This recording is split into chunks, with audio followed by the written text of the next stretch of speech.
buyers wanted sporty mini compacts like the Geo Storm, we knew the category would expand.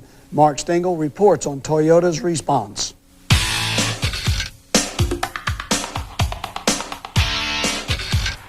With the introduction of the curvaceous little Paseo, Toyota replaces its venerable Corolla SR5 and GTS to do battle with the likes of Geo Storm, Hyundai Scoop, Nissan NX, and Honda CRX. Basically, what you've got with the Paseo is just a duded-up version of Toyota's little Tercel Econobox. But oh, what a difference. Although the 93.7-inch wheelbase remains, gone are the Tercel's dinky little 13-inch wheels in favor of 14-inchers with available option 60 profile Bridgestone Potenzas. Even more important is the Paseo's 18% gain in power from the same 1.5-liter inline-4 found in its commuter cousin. The end product is a zippy little twin-cam fuel-injected high rever wrapped in an aerodynamic 2,100-pound package that delivers the best power-to-weight performance in its class. The Paseo delivers a nice round 100 horsepower at a high 6,400 RPM backed up by 91 foot-pounds of torque at 3,200. That power gets to the ground through your choice of an optional electronically controlled automatic with push-button overdrive or the standard 5-speed as in our test vehicle. The manual shifter is only a little bit notchy but offers good clutch feel. Less appealing is the transmission's sewing machine whine and high RPM shudder. Disappointing reminders that you're driving an entry-level sports coupe after all. Just the same, straight-line performance is peppy. The Paseo reels off 0 to 60 in just 10.5 seconds, and it flags the quarter mile in just 7 seconds more at 79 miles an hour. Of course, the key to small displacement sports driving is momentum, and the Paseo's taut, nimble handling resists scrubbing off speed during the twisties thanks to tuned and braced McPherson struts and sway bars fore and aft. The Paseo also preserves momentum by requiring fewer gas stops. It's rated 28 miles per gallon city, 34 miles per gallon highway.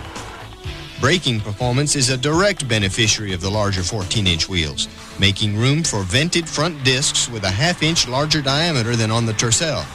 Rear drums remain unchanged, but 60 to 0 stopping distance definitely outshines the Tercel at a very decent 149 feet, and fading is minimal even after a good backroads flogging. In the amenities department, the Paseo is what you'd call bare bones plush. In other words, you don't get a lot of options, but what there is plenty comfortable considering. There's generous padding and upholstery, even in the door inserts. Driving position is kind of European, with a fixed position, fairly high steering wheel, and the performance rest for the left foot is a genuinely sporty detail. The fixed-mounted passive restraint belts, though, are a nuisance.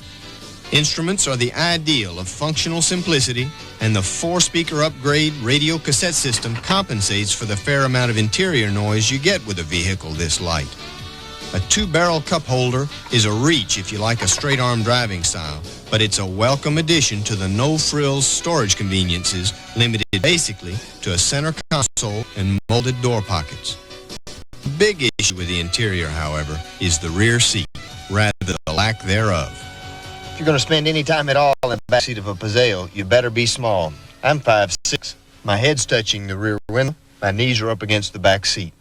For any trip longer than just around the block, you're going to spend it folded like a pretzel. Rear visibility is also the pitch due to oversized rear roof pillars that make the Paseo's swoopy looks possible. Think what you will about the bulbous-looking rear end of the Paseo, accentuated by an optional spoiler with integral LED braking lights.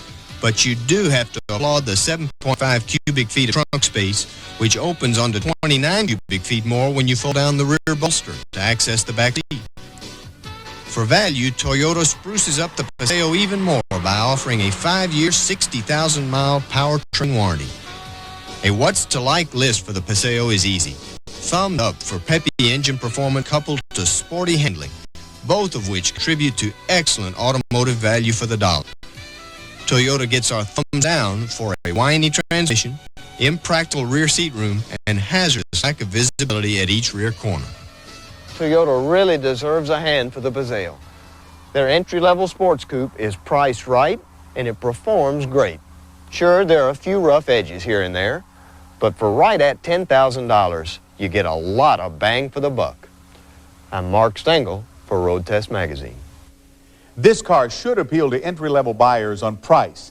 The Paseo's base MSRP or manufacturer's suggested retail price is $9,988. Our test model had options including air conditioning at $755, deluxe 4-speaker ETR cassette for $270, and rear spoiler with LED stop lamp for $285, for a total as-tested price of $11,298.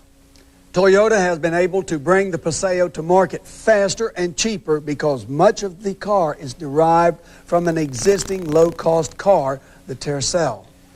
We'll be right back.